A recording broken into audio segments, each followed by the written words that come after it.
Muy buenas noches, hermanos. Que el Señor los bendiga a todos ustedes, los tengan bien.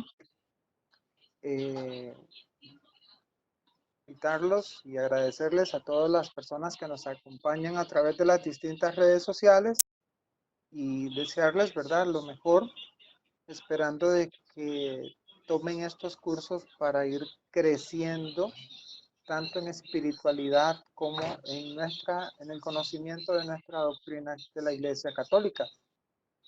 Quisiera darle las gracias a todos por estar aquí con nosotros y nosotros estamos en la mejor de las disposiciones para brindarles a ustedes estas formaciones y esperemos que sean de provecho. Entonces, dando gracias a ustedes por todas las bendiciones que nos dan a través de sus oraciones. Pues hoy vamos a comenzar analizando en este tema las figuras del Apocalipsis. Vamos a abordar unas cuantas de ellas para ir penetrando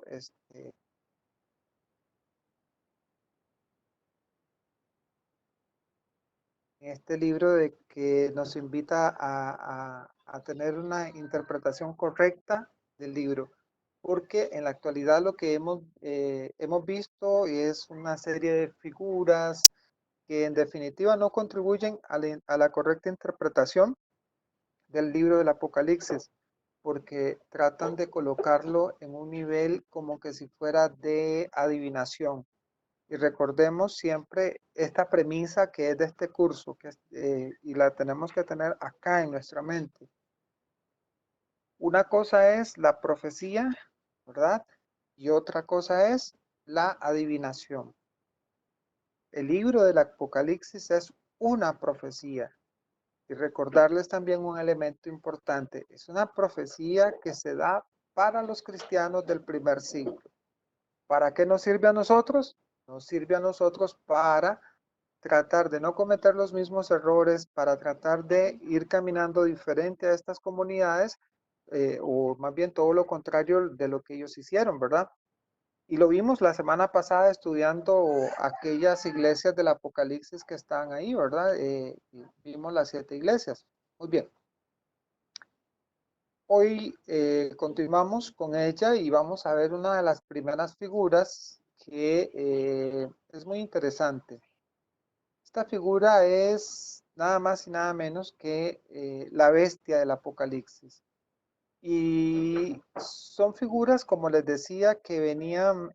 Alexandra, ¿pudiera poner la presentación? Es que no la veo. Son figuras que en definitiva tienen que ayudarnos a entender y comprender de que nuevamente el lenguaje utilizado por nuestros hermanos de cristianos de los primeros años era un lenguaje muy simbólico, que esto ayudaba a que la comunidad comprendiera cómo se podían, digámoslo así, comunicar de manera segura sin poner en riesgo sus vidas. Entonces ellos utilizaron una serie de símbolos, colores, números para poder identificarse entre ellos y poder, digamos, tener seguridad a la hora de invitar a...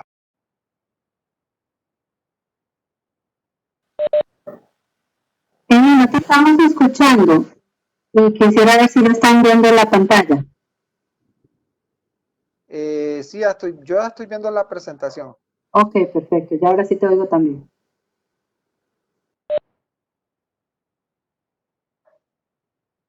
Bien. Entonces, como les decía, pues este lenguaje, toda esta simbología, todos estos colores, todo el lenguaje litúrgico que tiene el Apocalipsis está referido para esta primera comunidad cristiana. Esta comunidad cristiana debía de buscar la manera de cómo comunicarse entre sí para poder estar, digamos, seguros.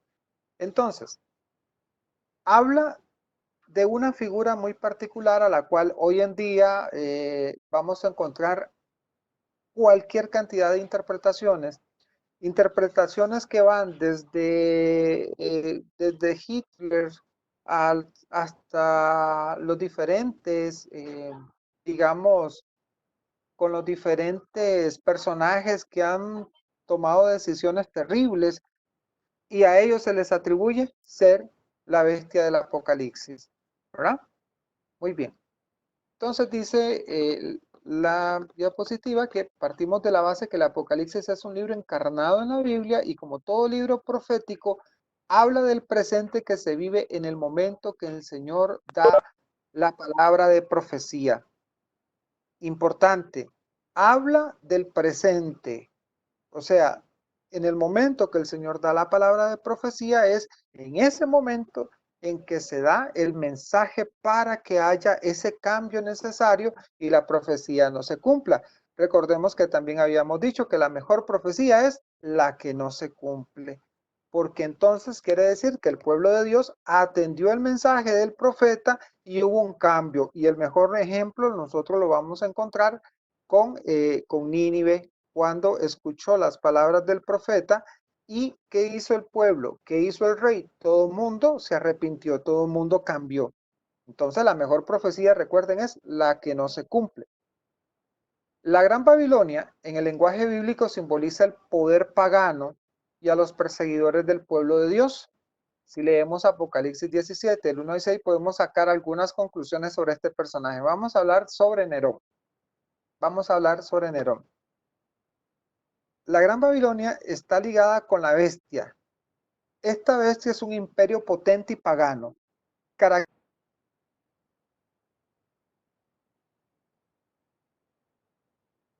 De ser un gran imperio es pagano. La mujer está ligada con la realeza, ya que viste de púrpura. La mujer es rica, pues está enjollada. La mujer ha fornicado, persigue a los cristianos y a los santos. Estas dos descripciones nos los da un texto riquísimo, nos los da y más bien nos dice quién es esta mujer, la que está enjollada, la que está aquí persiguiendo a los cristianos. Esta descripción nos deja solo dos posibilidades en cuanto a la identificación. La ramera, la Roma imperial y Jerusalén. Es precisamente Jerusalén la que hizo un pacto con el pueblo romano. Es precisamente Jerusalén la que dijo, a través de su sumo sacerdote, es preferible que muera uno solo por toda la nación. Y ese sacrificado es Jesucristo. Entonces es ahí donde nosotros vamos a encontrar algo muy interesante sobre este tema. Vamos a la siguiente diapositiva.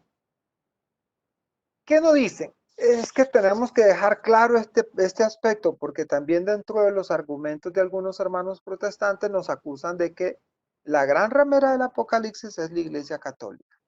Y ciertamente están fuera de contexto, puesto que la Iglesia Católica todavía estaba en proceso de crecimiento, todavía estaba en un proceso de formación. ¿Qué dicen? Es que ella se sienta en las 7 colinas. Vamos a ver.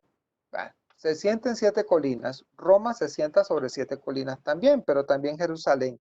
¿Cuáles son las colinas de Jerusalén? Moab, Gareb, Besetab, Sión, Ofel y Moria. Roma, como segundo aspecto, no se alía con ningún poder. Ella era el poder más grande del momento. Jerusalén sí se alió con Roma para matar al Mesías y perseguir a los cristianos, como narran los hechos y la historia de los 3 primeros siglos.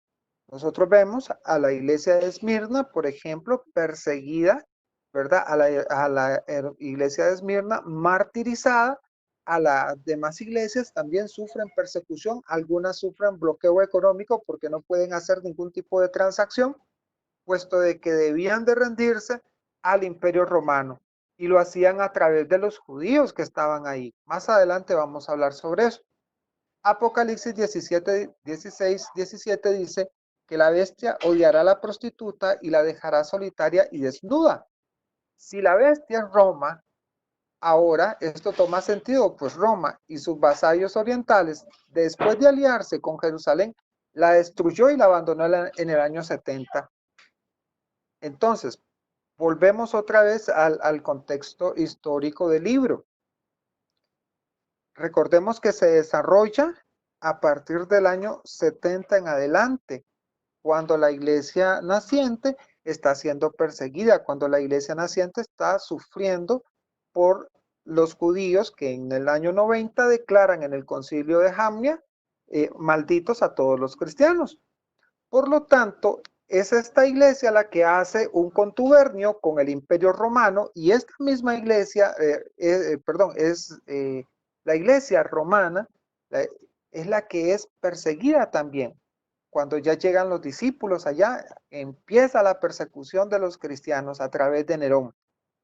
Cuando van por el lado de Éfeso, también hay persecución. Cuando fueron a Esmirna, cuando fueron a Pérgamo, era una persecución en toda la Asia Menor. Había una persecución increíble sobre todo el mundo cristiano. Pero ¿qué sucede? Que llega un determinado momento que hay una ruptura entre Jerusalén y Roma, y es en ese momento en el que el emperador ordena la destrucción total del templo de Roma y la destrucción total del templo de Jerusalén y la destrucción total del pueblo judío, ¿verdad? Porque recuerden que la identidad que ellos asumían como algo muy importante era el templo. Para ellos el templo era, digámoslo así, como una especie de fetiche. ¿Tiene soberanía sobre los reyes de la tierra? Ciertamente Roma tiene esa soberanía, pero no olvidemos que Jerusalén era el poder político en la zona y bajo los romanos gobernaba grandes extensiones de pueblos vecinos. Y es cierto, Jerusalén en un determinado momento tuvo un poder muy interesante.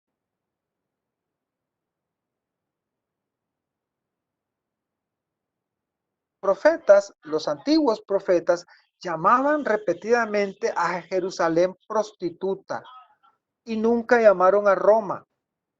Los profetas era a Jerusalén, era a Jerusalén a quienes ellos llamaban prostituta, porque ellos habían retorcido, hermanos, habían cambiado muchas cosas en favor de su modo de vida. Por eso es que Jesús, cuando los denuncia, siempre les decía: ustedes son sepulcros blanqueados, ustedes le imponen carga a la gente, ustedes están haciendo cosas que ni ustedes mismos practican. Entonces Jesús siempre daba la recomendación: hagan lo que ellos enseñan, mas no hagan lo que ellos dicen, lo que ellos hacen, porque las prácticas de ellos eran aborrecidas. Por eso aquel profeta les decía: queremos un sacrificio, un corazón contrito, no un corazón de piedra. Y es ahí donde los sumos sacerdotes, muchos de los sumos sacerdotes, eran de doble moral. Por lo tanto, la denuncia era en contra de ellos y a ellos se les decía que eran la prostituta, ¿verdad? Los sumos sacerdotes de Israel, ¿cuál era la vestidura? De su vestidura era de púrpura. Recordemos que ellos usaban un pectoral donde tenían 12 piedras y que representaban las 12 tribus, que representaban a los profetas, y ellos usaban un instrumental de oro dentro, en ese famoso pectoral que los sacerdotes, los sumos sacerdotes romanos utilizaban. Daban culto profanado en vaso de oro, ciertamente porque ellos en varias ocasiones rompían a conveniencia. Por ejemplo, voy a ponerles un caso: habían dos sacerdotes que lo podemos encontrar en Samuel, y ¿qué hacían ellos? Pues del culto del carnero que tenían que ofrecerle a Dios, entonces se seleccionaba un trozo de carne especial que era para el culto de Dios, pues venían ellos, y lo dice la Sagrada Escritura, con unas grandes tenedores para retirar esa parte y le ofrecían el resto a Dios. Entonces, ojo con eso, ¿verdad? Porque es importante de que nosotros entendamos de que hubo violación del culto en varios momentos que fueron denunciados por los diferentes profetas, y por eso la acusación de que Jerusalén era la prostituta. Muy bien, continuamos. ¿Por qué la Iglesia Católica y Roma no puede ser la ramera de Babilonia? Vamos a ver. Vamos a ver, inciso A. Dice Apocalipsis 11:8, que sus cadáveres en la plaza de la gran ciudad, que simbólicamente se llama Sodoma o Egipto, allí donde también su Señor fue crucificado. Si, si quieres, continúa avanzando. Ahí donde el Señor fue crucificado en Jerusalén. Entonces volvemos a un punto neurálgico. El mismo libro del Apocalipsis nos dice dónde fue crucificado el Señor. Fue crucificado en Jerusalén, no en Roma. Sus cadáveres en la plaza de la gran ciudad que simbólicamente se llama Sodoma o Egipto, allí donde también su Señor fue crucificado, el Señor fue crucificado en Jerusalén, no en Roma. ¿Se dan cuenta, hermanos? O sea, el modo de hablar de estos hermanos primeros cristianos entendían dónde es que había sido crucificado el Señor. El problema es hoy que le damos una interpretación distinta, una interpretación diferente, una interpretación antojadiza. ¿Para qué? Para convertir el libro del Apocalipsis en un libro, digámoslo así, de adivinación. Un libro que, por cierto, History Channel lo tiene como un libro de encuentros extraterrestres, de cosas como esas, o sea, todas fantásticas y fuera en sí de lugar. Inciso B, decimos que persigue a los santos y mártires de Jesús. En esa época la iglesia no perseguía, era perseguida por ser seguidores de Jesús y era santa, ciertamente. O sea, la iglesia católica no persigue a su misma gente, y menos en ese tiempo.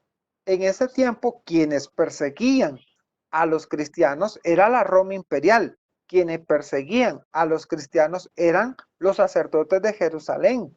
Incluso volvemos y recordamos el concilio de Amnia. Ese concilio en el año 90 declara anatema a todos los cristianos. Entonces, ahí está el detalle y es ahí el problema, ¿verdad?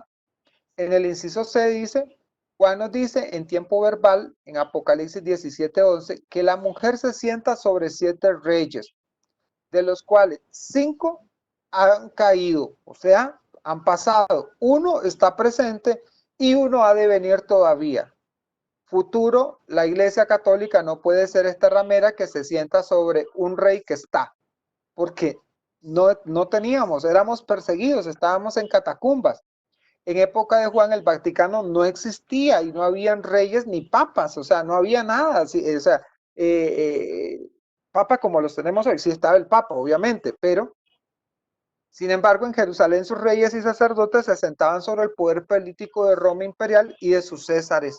Recordemos que los césares eran identificados por el pueblo cristiano como la bestia. Ellos eran los reconocidos como la bestia. Vamos y continuamos. En el capítulo 18, Juan, versículo 11, Juan ve la destrucción de la prostituta y nos da datos que indican que no puede ser la Iglesia Católica.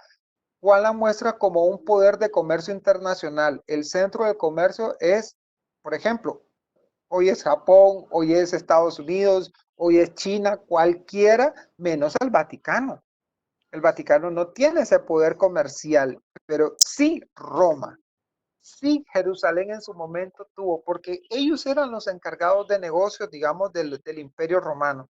Y Roma tenía una extensión vasta, enorme de terreno donde ellos tenían puertos, caminos, controles. ¿Qué hizo Pablo para llegar a la evangelización? Pablo no fue tonto, Pablo usó la doble nacionalidad.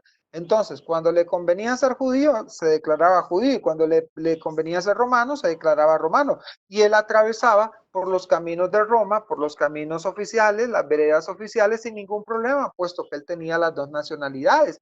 Entonces, lo mismo pasa con Roma. Roma es la potencia comercial del momento. Roma es el poder no solamente político, sino también económico. O sea, se negociaba a la luz de Roma. Y por eso es que nosotros vamos a encontrar comunidades judías alrededor, pero alrededor de todo el Asia Menor, y esas comunidades judías, ¿verdad? Ellos desarrollaban negocios, comercios a nombre de Roma. Es interesante porque vamos a hablar de un pequeño grupo muy interesante que se mantuvo en el sector de Éfeso, Esmirna, Pérgamo y otras ciudades más, en Italia también, y ellos controlaban, hermanos, vean, ellos controlaban los negocios y lo hacían a través de un método muy interesante que más adelante lo vamos a ver. El punto más importante está en Apocalipsis 18, 20, 24, que dice: alégrate cielo por su ruina, alégrense santos, apóstoles y profetas, porque al condenarla a Dios les hizo justicia a ustedes. Esto muestra que la ramera persiguió apóstoles y profetas. Los apóstoles solo existieron en el siglo primero. Gran detalle. Los apóstoles solo existieron en el siglo primero. Después de los apóstoles vinieron los obispos, ordenados por los apóstoles. Pero apóstoles, 12. Bueno, hoy tenemos una gran variedad de apóstoles, ustedes lo saben. ¿De dónde salieron? No lo sabemos. Pero los apóstoles, que son obispos, que son sacerdotes, ellos instituyeron a otros obispos, no a otros apóstoles, porque recordemos algo muy sencillo: apóstol era un testigo directo de Jesús, y que nosotros sepamos solo eran 12, entre ellos Judas. 12 eran los apóstoles. Los apóstoles existieron en el siglo primero y los profetas en el Antiguo Testamento, cuando no existía el Vaticano. Sin embargo, Jerusalén sí persiguió, mató a profetas, apóstoles y santos. Claro, es que la persecución fue terrible. Y nosotros tenemos las famosas actas martiriales, y ahí vamos a ver cómo muchos santos murieron martirizados a causa del Imperio Romano. Como muchos santos fueron entregados por los judíos al Imperio Romano para que fueran ejecutados. Entonces, es lo interesante, realmente importante recordar: los apóstoles solo existieron en el siglo primero. Los testigos directos, claro, un obispo es un apóstol, obviamente, pero los 12, por ejemplo, nosotros tenemos el martirio de Andrés, tenemos el martirio de Santiago, y un sinnúmero de apóstoles más que fueron martirizados. El mismo Pedro fue martirizado.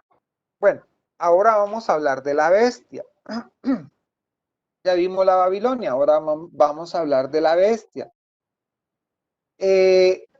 La bestia es una iconografía, digamos, es una representación simbólica, ¿verdad? Para mostrar algo abominable, hechos muy lamentables, hechos muy feos, hechos de verdad que impactaron en el momento, puesto de que lo que se vivía y lo que acontecía era muy fuerte, era muy, digamos, muy delicado. Entonces tenía que representarse de una manera, pues así, de igual forma, fuerte, feo. Tenía que verse algo muy duro.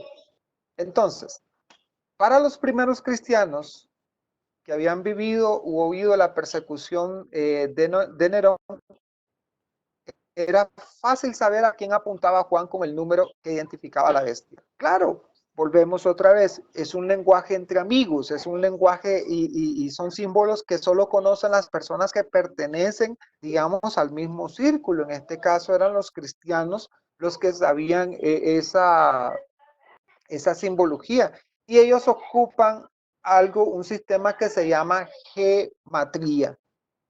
¿En qué consiste? Si puedes avanzar. ¿En qué consiste la gematría? Consiste en lo siguiente: juego de números, letras en adivinanza. Era común en esa época y en los hallazgos, que es muy importante que lo sepamos, que en los hallazgos de Qumran y en los escritos de Suetonio, nos dice que la geometría griega se le daba a Nerón el número 1005, 1005. ¿Qué quiere decir eso? Quería decir el que mató a su madre, Vean qué fuerte. Nerón era alguien que mató a su madre. También Filtrato, que habla del Apocalipsis, denomina a Nerón la bestia. Y esta fórmula del 666 encaja en los números romanos, pero ¿en dónde? En la expresión Nerón César o Kyrios Kaiser. Entonces, el nombre de Nerón César coincide con Kyrios Kaiser. Y esas dos nomenclaturas dan el número 666. Entonces, por eso es que el evangelista dice, el que entienda el número del nombre de la bestia, usted va a saber quién es. En efecto, da la descripción perfecta. Nerón Kaiser.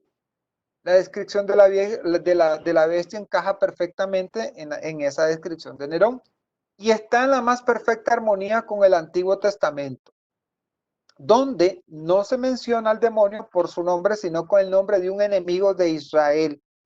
Equivale a ambos el trabajo y la descripción. Ejemplo, en Ezequiel se le llama el demonio rey de Tiro. Algunas de las referencias que dan son relacionadas a Nerón. Esto es muy interesante. En el Antiguo Testamento, ese rey de Tiro, que era malvado, que era alguien que perseguía a los judíos, tiene esas características que se muestran en Nerón. Por ejemplo, Nerón muere a espada. La herida de espada, ya que Nerón fue muerto a espada. ¿Qué decían los romanos? Que él va a resucitar y que él iba a regresar con las tropas para conquistar nuevamente todo. Y sin embargo, pues no sucedió de esa manera. Por ejemplo, las estatuas para ser adoradas, él mandó a hacer muchas estatuas. De hecho, todavía se conservan estatuas de Nerón, a pesar de que él mandó a incendiar a Roma, ¿verdad? Y la hacían para que eso fuera para culto imperial. O sea, uno tenía que definitivamente adorar la imagen de Nerón. En el Apocalipsis 17, 9, 11 confirma más datos a mencionar los 5 reyes pasados, uno reinando y otro por venir. Por ejemplo, ¿quiénes eran los reyes pasados? Augusto, que era para el tiempo de Jesús, Tiberio, Calígula, Claudio y Nerón encaja perfectamente en el tiempo de la persecución. Galba y Otón nos lleva al año 69, un año antes ¿cómo se llama? De la destrucción del templo. Entonces, cada uno de ellos fueron césares que tuvieron un determinado papel dentro de la historia que se relaciona con Jerusalén. Augusto, que era el que nombró a Pilatos administrador de Jerusalén, después vino Tiberio, Calígula, todos ellos buscaban algo, ¿verdad? O tenían que ver algo en las persecuciones. Por ejemplo, si hablamos de Claudio y Calígula, se calcula que entre ellos dos fue cuando inició la persecución, cuando hubo la alianza entre la religión judía y los romanos para dar persecución a los cristianos, ¿verdad? Interesante esto. Vamos a ver algo más bonito. ¿Cómo se hace la comprobación del 666? Entonces, en letra judía, nosotros o en lenguaje hebreo o arameo, recordándoles que no tiene vocales, podemos continuar que en el lenguaje hebreo o arameo no existen las vocales, entonces se comenzaba a trabajar, a hacer de la siguiente manera. La N que era el num, la R que era el reish, la W que era el wap, el num, el gob, el samek y el reish otra vez. Entonces, cada una de las letras equivale a un valor. La N tiene un valor numérico de 50, la R de 200, la W de 6, la N 50, la Q 100, la S 60 y la R 200. Si usted suma todo ese valor numérico que está ahí, le va a dar la cantidad de 666. Ahí, utilizando la gematría, es que ellos logran identificar de que Nerón es la bestia. Y es la bestia por su brutalidad. es la bestia por su maldad, por su crueldad, por la manera en que persiguió a los cristianos. Recuerden que Nerón llegó al punto de pegarle fuego a Roma y echarle la culpa a los cristianos. Entonces, ¿para qué? Para que el pueblo romano se vengara y no perdonaran a ningún cristiano, sino que los mataran donde los vieran. Entonces, como nuevamente el idioma hebreo y arameo no tienen vocales en su alfabeto, por eso Juan dice que la sabiduría está en averiguar el nombre, pues hay que interpolar las vocales y quedaría así. Ner, Kazar, que fonéticamente en hebreo significa Nerón Kaiser. Y es la manera en que con la gematría es que se logra identificar el nombre de Nerón. Y es ahí donde nosotros entendemos de que la bestia del Apocalipsis es un personaje de los siglos primeros que ya pasó. Ya eso ya pasó, porque era una profecía para esta iglesia, que sin embargo, pues tenemos que ir buscando también otras cositas ahí más importantes que también nos pueden dar señas y comprender mejor este libro. Esta bestia viste desde un punto de vista histórico. ¿Se dan cuenta? Podría ser un poder político absoluto que persigue a los seguidores de Jesús y que apoya al poder religioso infiel a la alianza. La Roma imperial, apoyada por los reyes vasallos de Asia, que apoyan la persecución desatada y alentada por los judíos en Jerusalén y Roma, ellos alentaron esa persecución. Era, digamos, casi un trofeo quien denunciara a un cristiano o a una familia de cristianos. Hermanos, recuerdo una historia preciosísima que a mí me impacta enormemente, que es la historia de Santa Inés. Inés es una joven muchacha que consagra su cuerpo, su virginidad a Dios, y ella se entrega por completo a Dios, pero el papá era un alto jefe del ejército romano y decide casar a su hija con un capitán. La muchacha lo rechaza y este hombre, este capitán, se sintió ofendidísimo. Y él pensaba de que había otro hombre y la mandó a seguir. Resulta de que Inés salía por las noches a la catacumba a celebrar la Eucaristía y ahí los descubren a todos y los apresan con la situación de que a Inés la dejan por aparte. ¿Y qué sucedió con Santa Inés? Bueno, que a ella se la llevaron desde la catacumba hasta el pretorio romano, desnuda, para matarla públicamente. Pero sucedió algo milagroso. Su pelo creció tanto, tanto, tanto, tanto, pero tanto, tanto, tanto, que la llegó a cubrir por completo como un vestido. Y fue tanto el amor y la entrega de esta niña Inés, porque era una joven, que cuando el que la iba a asesinar le iba a dar con el hacha, y el hacha pegaba en el pelo, no sucedía nada. Entonces Inés misma se recogió su cabello y le cortaron la cabeza. ¿Dónde tenemos ese testimonio? Lo tenemos en las actas martiriales, en lo que se conoce como el martirologio. Hermanos, ahí hay cualquier cantidad de testimonios de cristianos, o como el testimonio de estas dos mujeres, Felicita y Perpetua, impresionante. Y así nos vamos a encontrar testimonios de nuestros hermanos que murieron a causa de estas persecuciones alentadas por la Jerusalén que había hecho tratos con Roma. En el sentido espiritual, que es más, el que más nos interesa, esta bestia es una abominación, una parodia del demonio. Esta parte importantísima, pónganle atención. Un sacrilegio, un insulto del demonio al cordero. ¿Por qué razón? Porque vemos frente al cordero degollado y viviente a la bestia, también degollada y viviente.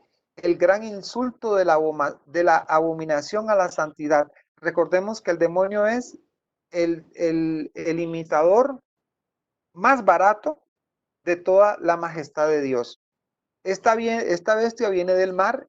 El mar en la escritura oriental está asociado con el caos, con el mal, con el abismo, y recibe su poder del dragón. O sea que el imperio romano, que viene por el mal, ha recibido el poder del demonio para apoyar a la prostituta, la Babilonia, la Jerusalén, para perseguir al Mesías, a los santos, a los profetas, a los apóstoles, porque es a ellos a quienes persigue. Persiguieron al Mesías, persiguieron a los profetas, persiguieron a los apóstoles, persiguieron a los santos. Esta prostituta es Jerusalén. Continuamos. Pero la cosa no para ahí. Ahora viene otro personaje que entra en función. Vamos a poner la imagen, hermanos, y yo quiero que le pongan atención a esa pequeña imagen. Está la segunda bestia. ¿Quién es la segunda bestia? La segunda bestia se llamará el falso profeta. Este falso profeta está al servicio de la primera bestia, pero a diferencia viene del oriente, de la tierra. Hay algo muy interesante, hermanos. Uno ve en los videos de YouTube y usted se va a encontrar, el falso profeta es Juan Pablo II, el falso profeta fue Benedicto XVI, Papa Pío XII, en fin, cualquier cantidad de papas han sido los falsos profetas. Obviamente, Francisco no se queda atrás, también es el falso profeta. Entonces, vemos cómo las interpretaciones antojadizas y acomodadas hacen de que la palabra de Dios pierda el verdadero sentido. Los cuernos son signos de autoridad en la cultura oriental. Con 2 cuernos era alguien con suma autoridad. Su aspecto de cordero da idea de ser una religión. La religión imperial del Imperio Romano, que apoyaba el culto al emperador como Dios y Señor, y ya tenemos la parodia infame de la Trinidad maldita. El dragón, la primera bestia y la bestia con cuernos de cordero. El misterio, la iniquidad enfrente al Cordero Santo en el monte de Sión con los redimidos, es una separación total de los campos de batalla. Si quieres, continuamos. Eso es la más grande de las parodias que podemos ver. Aquí estamos hablando de una parte espiritual, no una parte histórica. Aquí estamos tocando la parte, el hilo espiritual del libro del Apocalipsis. Es que, hermanos, es como lo que, digamos, vemos. Yo les voy a poner un ejemplo que no está largo de acá. Aquí en el norte, Nicaragua, esta mujer, Rosario Murillo, dice, por ejemplo, de que la Nicaragua cristiana, socialista, que el amor y que todo lo demás, pero si yo reviso sus acciones, yo veo muerte, sangre, pobreza. Entonces, ella es una parodia, es una parodia ¿de qué? Es una parodia, hermanos, del cristianismo. Es una parodia del cristianismo. Es una parodia enorme del cristianismo, puesto de que él vende una idea que definitivamente es falsa. Ellos venden una idea falsa del cristianismo. Esa idea falsa del cristianismo,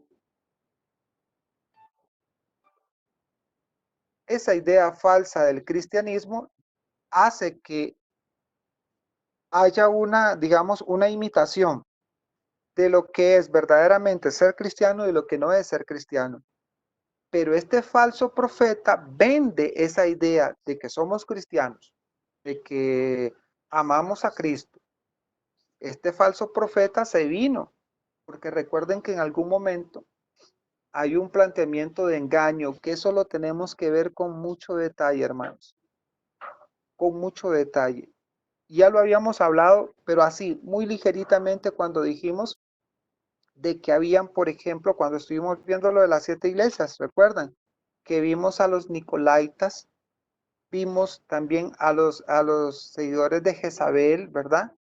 Y vimos a los balamitas, que eran personas que se hacían pasar como cristianos, pero nunca fueron cristianos. Ellos estaban promoviendo un culto diferente a Cristo. Pues eso es lo que vamos a ver porque estos también fueron promotores de esas prácticas. Hablemos de los 144,000, los famosos 144,000 salvados. Estos son los que acompañan al Cordero Santo, los cristianos que no se han redimido al culto imperial. Los cristianos que no se han rendido a ese culto imperial son los famosos 144,000. Entonces, es un número obviamente simbólico para representar una cantidad que dé plenitud, una cantidad que habla de mucho más todavía. Y entonces es ahí donde también volvemos otra vez al método que se utiliza, la numerología dentro bíblica, ¿verdad? Y este número simbólico habla de la nueva Israel, que es multiplicado por los bautizados, que sería 12 por 12 por 1000.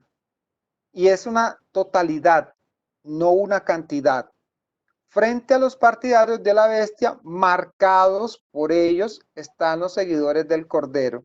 Esto es muy importante. Así como los seguidores de la bestia son marcados, también nosotros, los seguidores del Cordero, somos marcados. Y eso lo vamos a ver en textos bíblicos específicos. Entonces, los del Cordero sellados en santidad, asentados en la Sión celestial, en la Jerusalén celestial, son las vírgenes, pues no se han corrompido con idolatría, son los salvos que dieron la batalla y en ella su vida.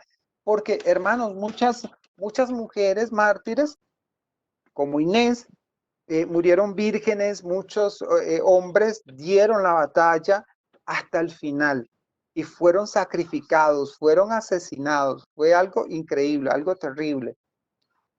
Entonces, vamos a ver los textos que nos hablan y nos hacen referencia de las marcas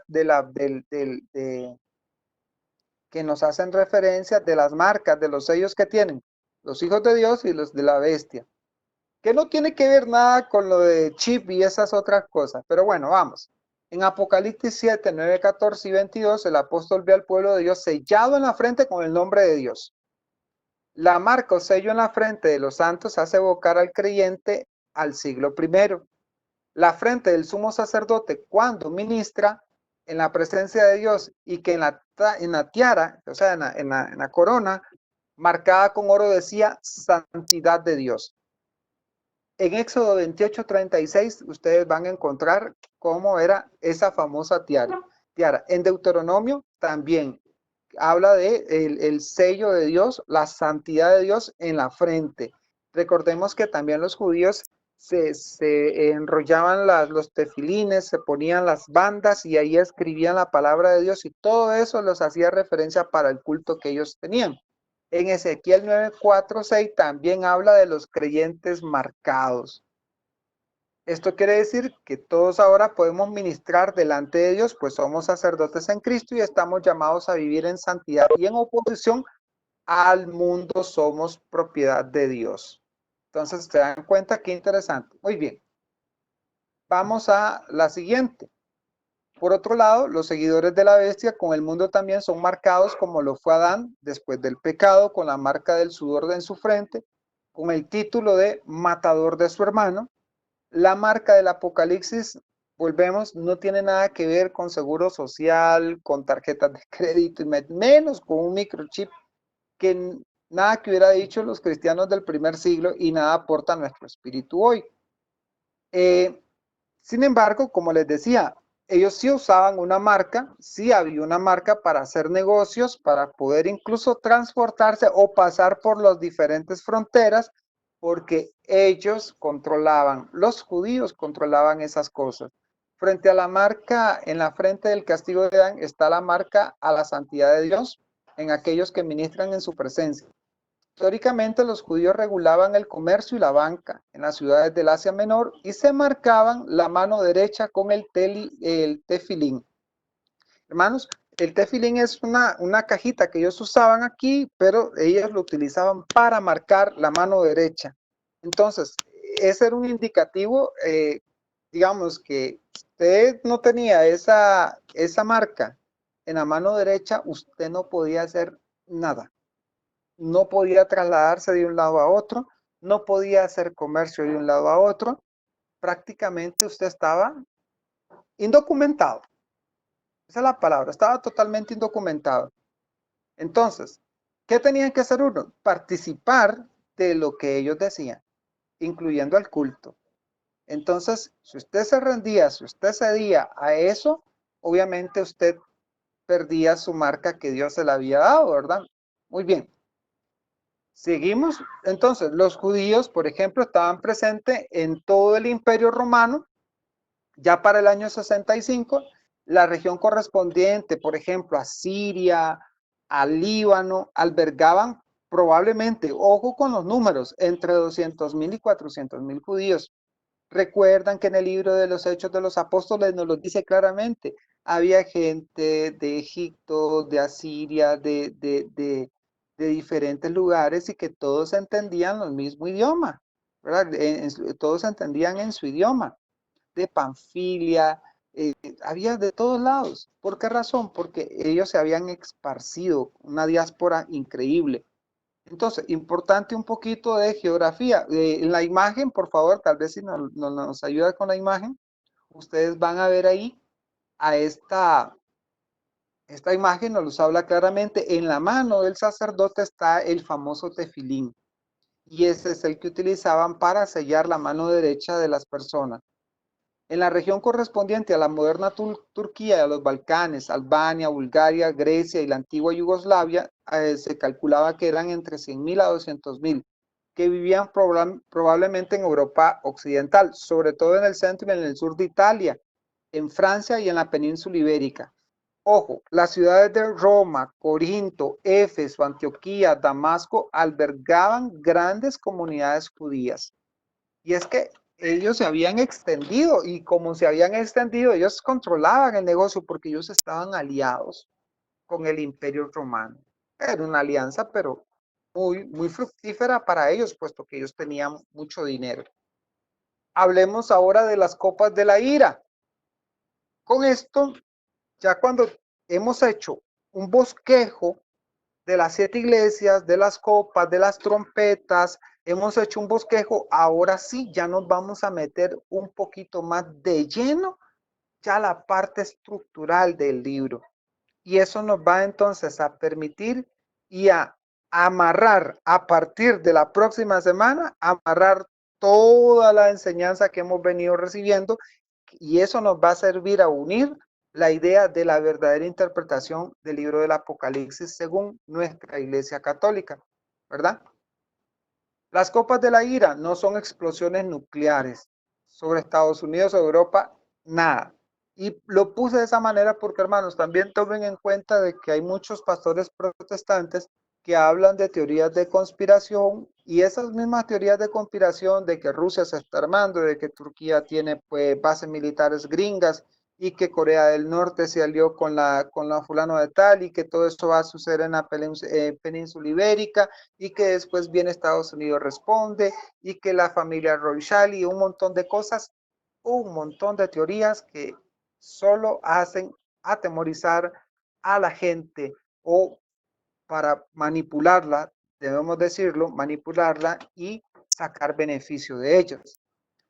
Estas copas hay que leerlas en el contexto de las plagas de Egipto. Así como las plagas asolaron al faraón duro de corazón, asimismo afligirán a Jerusalén apóstata por ser dura de su corazón. ¿Cuándo se cumple esto? En el sitio de Tito en el año 70. Vamos, en el próximo tema vamos a poner los extractos del historiador Flavio Josefo, donde ustedes van a poder constatar, hermanos, hubo un momento del sitio en que hubo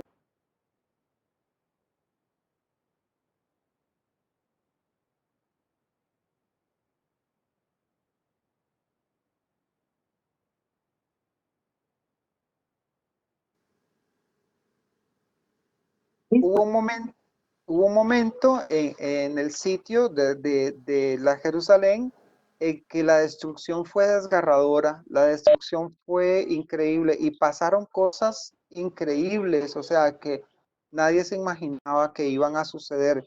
Entonces, en ese mismo contexto es que las copas tienen que ser tomadas en cuenta. Entonces, ¿cuál es la invitación? A partir de la otra semana vamos a empezar a amarrar cabos.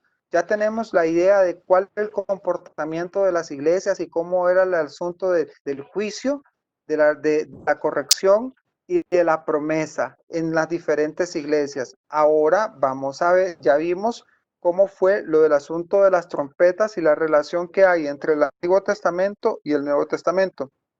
Si ven un tanto oscuro, hermanos, es porque se nos fue la luz. Luego, pues hemos visto así diferentes, perdón, figuras que nos hablan de los castigos que se vinieron y la relación que tienen, por ejemplo, la bestia, la Babilonia, los 144,000 con personas o personajes que existieron en los primeros siglos. Entonces, ya teniendo una noción general, hay que ver también un poquito de la composición lingüística del libro porque es muy importante tenerla presente.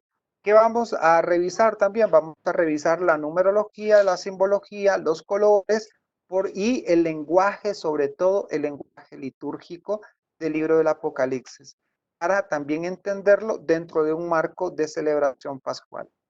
Con esto, hermanos, llegamos a la conclusión del día de hoy. Si tienen alguna pregunta,